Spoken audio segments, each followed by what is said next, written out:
Hello and welcome. This is Japan, and this is another tier list video of the future stars of WWE. It was a list put together, and I'm just gonna kind of throw it together as we're going along. I'm not gonna go as much of like I normally try to keep these even, but I think it's hard. I don't really know exactly what they counted as future stars, so some of these are gonna be a little bit dicier than the rest of them.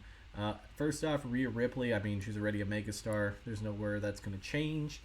Same thing with Io Sky, even though she currently doesn't have the belt. I think she's still one of the, one of the best wrestlers they have. Like just technically, obviously, right now she's kind of in a crossroads. So we'll see what they do with next. Gunter again just lost a championship, but I think he's still an absolute megastar. Going to be a world heavyweight champion or WWE champion probably within the next 2 years.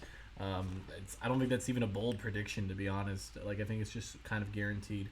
Logan Paul, no matter how you don't like him outside or inside, or like anything about him, essentially he's still a really good wrestler. I think for him though, I think his limitations is that he's always, no matter how much he's a WWE guy, he has a ton of other stuff going. So I think he's never going to go above a mid card champion, but he's still gonna be champion. Like I think he will hold this U.S. title for a decent amount of time, and I wouldn't be surprised if they put him in another title within another year or so, or at least have some really high key matches. Against some not big celebrities, big superstars. Ilya Dragunov, I think, is a future champion. I think he's gonna be something else. I'm gonna put him in world champion because I don't really know he'll be that mega star. I think that he has definitely the potential, and I think a lot of people are gonna, I don't know. This one might be a little bit harder to disagree with and argue about because it's like he's definitely up there. I think we just haven't seen him yet do it, so it's kind of a little bit harder compared to like a Gunther and all that. But I think he's definitely a world champion at some point. It's probably going to be a few years, but I could see them putting a belt on him pretty fast once he gets called up. I do believe that he might be the one out of the NXT people that doesn't get the draft notification of like getting drafted up. I think they might hold him down a year. It just kind of depends on how they want to do it because his match with Trick Williams at Spring Breaking is kind of like a catalyst. One of them is going to be called up, so I think whoever loses that match, the loser of the match, literally is probably going to get a WWE main roster spot. So it's like kind of a weird match. Like, I think the winner and the loser gain so much from that match. So world champion is me. But I think Lyra Valkyria, I think it's a little too early to tell exactly where she's going to be.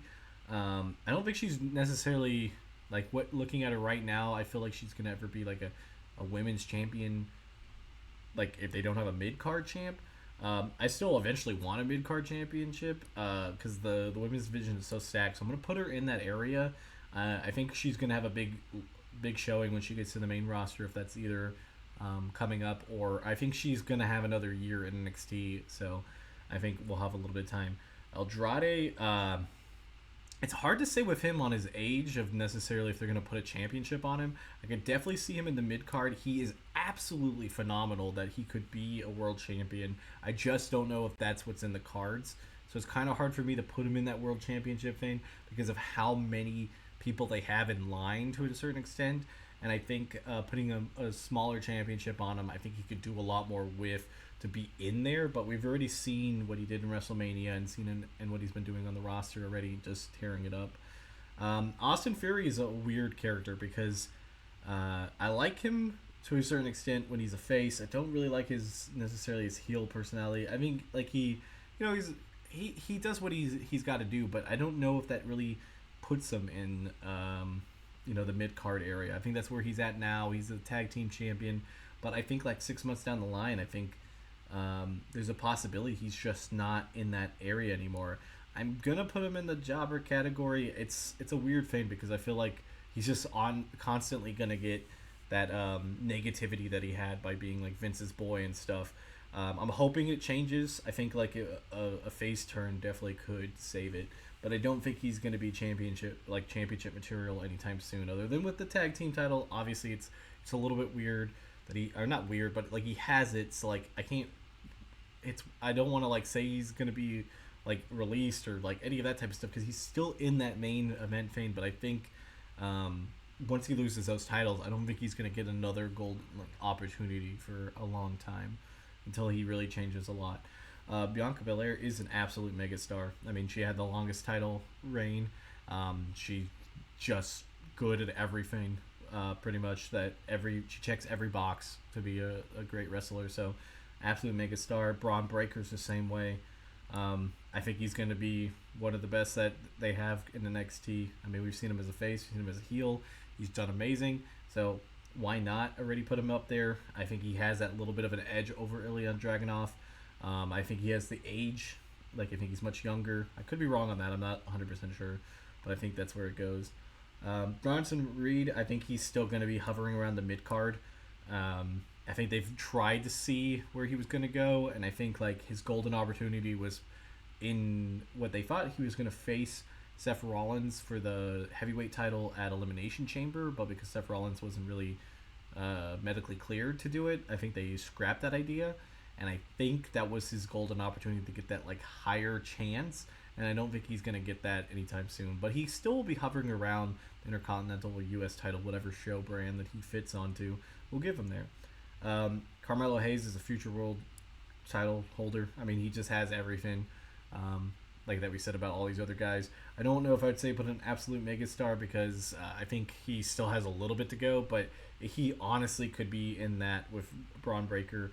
And like these things are just like kind of 50-50. Like they're so close to each other. Like, okay, you're not a megastar, but you're a world champion. Like that's still an amazing career. So I don't think that it's too far fetched that either one of Ilya or Carmelo could be higher. But we'll see.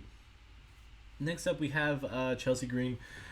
Chelsea Green's a weird one because like I think a lot of people like Chelsea Green. I really like Chelsea Green, but I don't know necessarily what WWE higher ups feel. I feel like she's kind of been in that position of being kind of a jobber at some times, and I think like if they break up her tag team and she doesn't immediately get into either another tag team or another thing, she's going to be kind of in that area. I don't like to see it and I don't want to see it, but I just feel like that's kind of where they're going. But it's kind of early to tell which way it's going to go, but that's where I'm thinking right now. Cora Jade, I think with injuries and stuff, kind of puts her maybe not towards the very top because we don't know exactly if she can carry herself into the longer range of stuff. So I'm going to put her in the mid card right now. I think she's going to be solid when she gets to the main roster. It's just health and wellness. Next up is Dakota Kai. I think Dakota is hovering on that chance to possibly be a world champion, especially with her feud with Bayley. But I don't think she necessarily will get there. You know, I did feel like there's a possibility she could defeat Bayley for the championship, but I don't think it lasts very long for her either if she does do that. So I'm going to put her in the mid card. I feel like she's close to being in that world championship. I just feel like Damage Control has kind of lost a lot of its steam, and with her being the head of Damage Control, it does not look good for her on that. Damian Priest already is a world champion. I don't think he's crossed the line of being like that megastar. It really depends on what his title reign is going to be. He had a solid U.S. title run, solid tag team titles. I think this will be the catalyst to push him over to the top. And I know it's kind of weird. I know like the contrast of not having like I have Braun Breaker up higher than him. I just feel like a lot of people could agree Braun Breaker has a lot going for him, and it would put him up higher. It's just a feeling that if Braun Breaker continues doing what he's doing and does everything that he's shown, you know, he'll be higher. That's just my thing. Dominic Mysterio, I think, is going to be a person that we're going to see. If he stays and he wants to do wrestling for the next 10, 15 years, he will definitely have a world title, and he will definitely be a megastar. It's just, he's such a great heel, and he has the lineage of being a Mysterio. It's just, there's so much stuff that is going good for him. I have this weird feeling about Dom that, like, he's going to, like, just, like, 2-3 years just put up the cleats, though, and just be like, okay, I'm done. I don't know what it is. I just don't know if it's just how I feel or, you know, that I don't know. It feels like something that he would just want to do with it because he wants to spend time with family or something. Because I know he just got married. He might have a couple kids coming, and he might just want to do that. You never know. But if he stays around, I think he could be one of the greatest heels of all time. And his heat's legendary, and I think right now he's like in the middle of two factions that both want him to be the head of a faction and be in there, and I think that's like really good for him. So I think he's gonna be a megastar. Dragon Lee is a little bit interesting. I think a couple months ago it would have been he would have had a higher chance, but I feel like he's starting to slip. I think they've been subbing him out with Andrade during the WrestleMania thing. I think really was one of those things that could have been a bad sign. It's still kind of early to tell, but I'm gonna put in Jabba right now. I don't necessarily like it there, but I think it works currently for what they're doing. Grayson Waller is on the younger side, even though he's kind of still with tethered to Austin Theory. I think Grayson Waller will always kind of be that mid card champion because I think he has kind of the same feel like old school Miz had. That he's gonna be a heel, gonna be able to do like the Grayson Waller effect, similar to Miz TV. I think he's always gonna be there. He's gonna get some extra premium live events just for having like segments like that and just taking bumps. So I think he'll be in that mid card area and just be a little bit higher up than what Austin Theory would be. And I think when they eventually split, they should have them rivaling against each other, and I think that will help both of them. But I think it will always help Grayson just a little bit further. Indy Hartwell, I really like Indy in NXT, and I just don't feel in the main roster she's gotten over the way that she wants to. I know they're trying to turn her heel now, so it could be life-saving for her, but for the current time being, as of this video, I think she's in the jobber category. I don't think they release her. I think she'll always just be kind of around doing some solid matches and stuff, but I think she's kind of far between where she used to be and what she is now, and I think she really needs to take that next step, or like they figure out what next step they want her to do. Ivy Niles next. I think it's I don't think we have enough with her to really know where she's gonna like fall. She's had some really good matches and faced off against some good people, so I think she's still on the right track. I'm gonna have to put her in the jobber just because we don't know yet. I don't really necessarily feel good about that one, but I feel like I think that's where she goes for right now.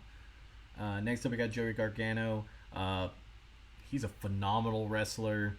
I feel with him right now in DIY, I think they're kind of trending them to be around the tag team thing. He might also even be the speed champion if you watch it on X.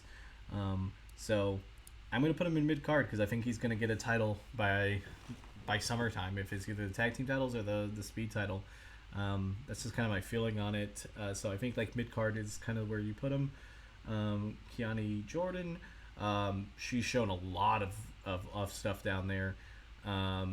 She's kind of one of those people I don't really know if we have enough to put either way, like anywhere. But I think with what she's shown so far, and with hopefully a couple of the women moving up to the main roster, she should be able to slide into maybe the women's mid card or maybe the upper mid card, and she'll have some time. I'll put her in the mid card championship for now. I just don't see her really being at the bottom yet, but she just has potential that we don't know where she's going to go. LA Knight, I don't know if he's ever a future world champ. I think his age is always going to be his issue, no matter how great he is on promos. And I like LA Knight a lot. I think he just always is going to have that age thing. So I don't think he ever gets higher than a mid-card title, and I think he gets a mid-card title by the end of the year, even if I don't think it's going to last for super long.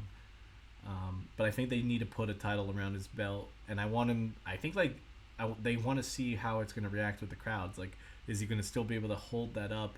Because he has lightning in the bottle right now, and it's still working to this day, and the crowd's still over with him. So they don't want to put a belt on him, and then people think it's stale, and I think his title run's boring, and then he just loses it and never gets that back.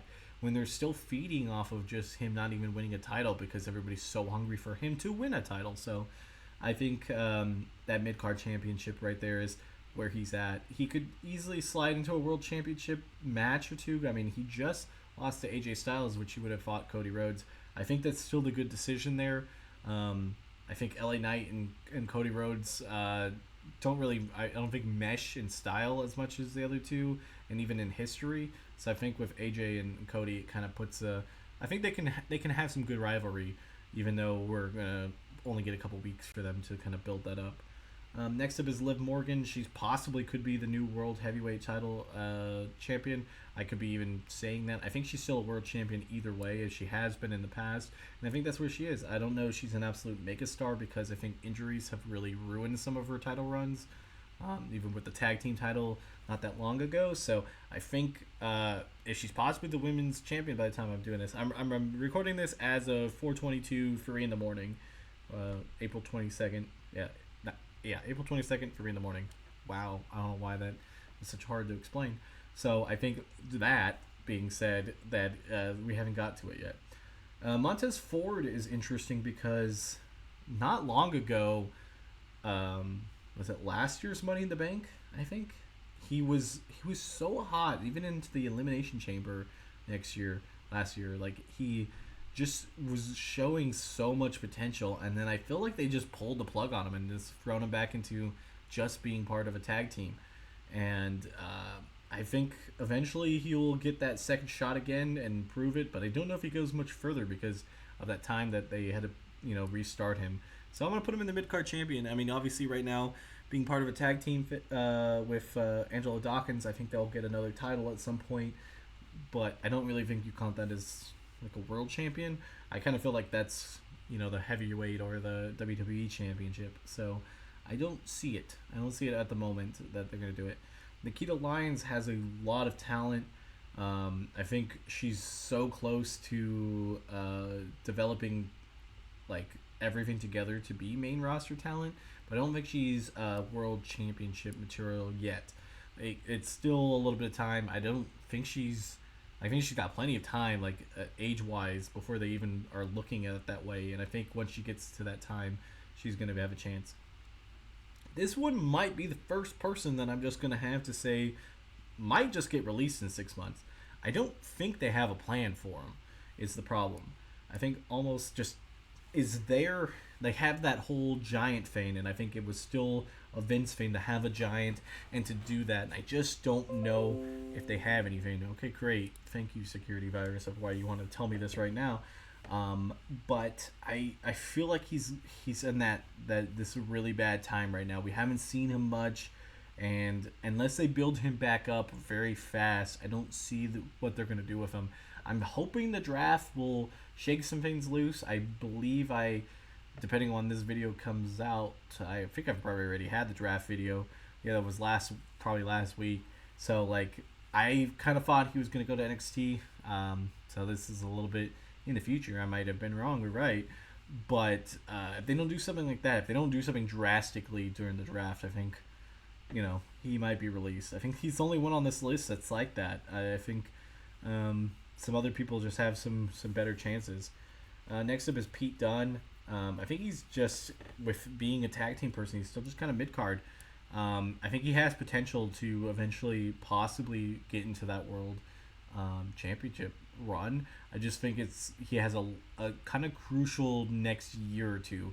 He had some really solid PLEs last year, and I think he just needs another year of that. And I think a feud versus Sheamus or even Drew McIntyre will really help because they have history and stuff.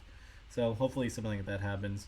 Raquel Rodriguez is, I think it's kind of like you put her lower because you don't know how much her skin condition is going to affect her.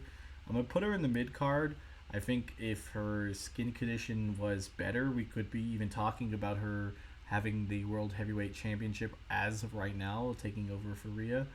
But because we can't say that, because we don't know if she's healthy, I think she's just going to be kind of that mid-card person and kind of be sitting there until she can get that figured out. And hopefully she does, because she's just amazing in the ring.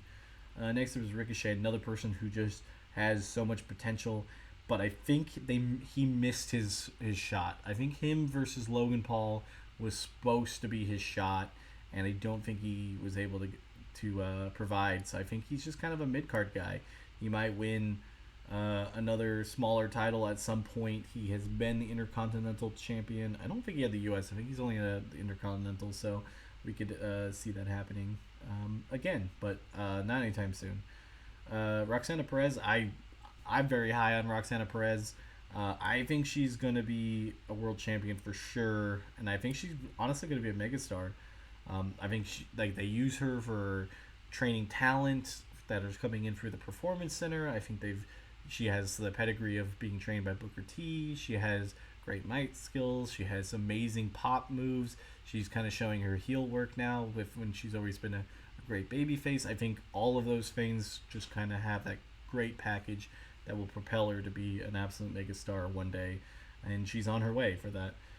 Next up is Shotzi, currently injured. I think when she comes back, I think all of the progression that she was getting is going to knock her back down. So I'm going to have to put her in the jobber category. I think she's just not going to have that second shot that she had, unfortunately. I think she was starting to get that momentum out. Next up is Solo Sikoa. I think he's definitely a world champion at some point.